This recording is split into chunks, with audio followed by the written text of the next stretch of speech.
Hello नमस्कार, मी doctor Snehala वडबडे तुमचं माझ्या यूट्यूब चॅनलमध्ये स्वागत करते।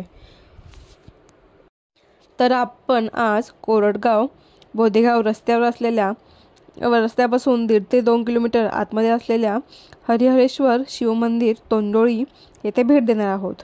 येथे महादेवाचं खूप छान असं मंदिर आहे। अहमदनगर जिल्ह्यातील पाथर्डी शहरापासून कोरडगाव मार्गे 23 किलोमीटर अंतरावर पाथर्डी शेवगाव सीमेवर असलेले तोंडोळी हे एक छोटंसं गाव। तोंडोळी गावापासून 1 ते 1.5 किलोमीटर अंतरावर निसर्गरम्य अशा परिसरात डोंगराच्या कुशीत वसलेले एक मंदिर म्हणजेच हरिहरेश्वर।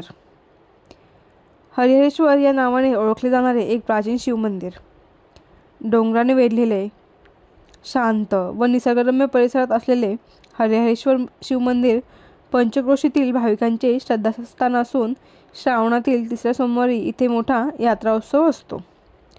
हरिहरेश्वरला मंदिराला हरिहरेश्वर कैलासगमन मंदिर या नावाने देखील ओळखले जाते। या नावाविषयी मंदिराचे पुजारी बाळकृष्ण महाराज अशी कथा सांगतात की अनेक वर्षापूर्वी भस्मासुराला भगवान शंकराने वर दिला की ज्याच्या डोक्यावर तू हात ठेवशील तो भस्म होईल।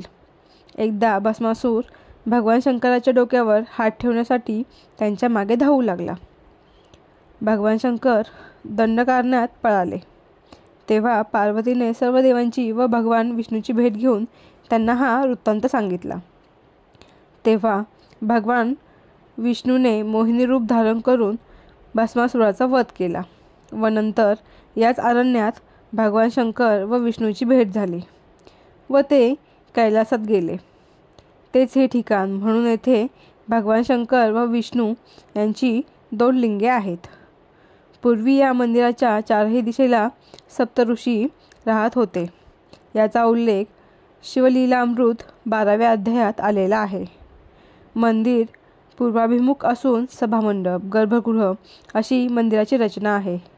सभामंडप 4 पूर्ण स्तंभावर तोडलेला आहे। या मंदिराचे गर्भगृह वैशिष्ट्यपूर्ण असे असून गर्भगृह सभामंडपापेक्षा आकाराने मोठे आहे। गर्भगृहात 4 पूर्णस्तंभ असून शिवपिंडीच्या मागील बाजूस सरळ रेषेत आणखीन 3 स्तंभ आपल्याला दिसून येतात। शिवलिंगाच्या पीठावर 2 लिंगे असून ही 2 लिंगे भगवान शिव व भगवान विष्णू यांचे प्रतिनिधित्व करतात। मंदिराच्या जवळ एक विहीर असून समोर गणेश मूर्ती, मारुती मंदिर, दत्त मंदिर व काही नवीन बांधकामे आपल्याला दिसून येतात। तसेच छत्रपती शिवाजी महाराज यांची ही मोठी मूर्ती आपल्याला या मंदिर परिसरात दिसून येते।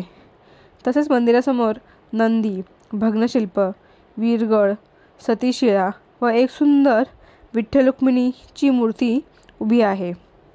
मंदिराच्या समोरच एक तलाव असून या तलावाचे बांधकाम देखील मंदिराइतकेच पुरातन असावे असे तलावाच्या बांधकामातून दिसून येते।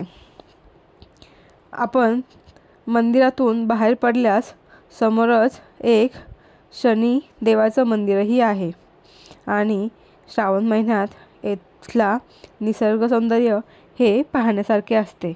त्यामुळे तुम्ही या मंदिराला एकदा तरी नक्की भेट द्या। Thank you.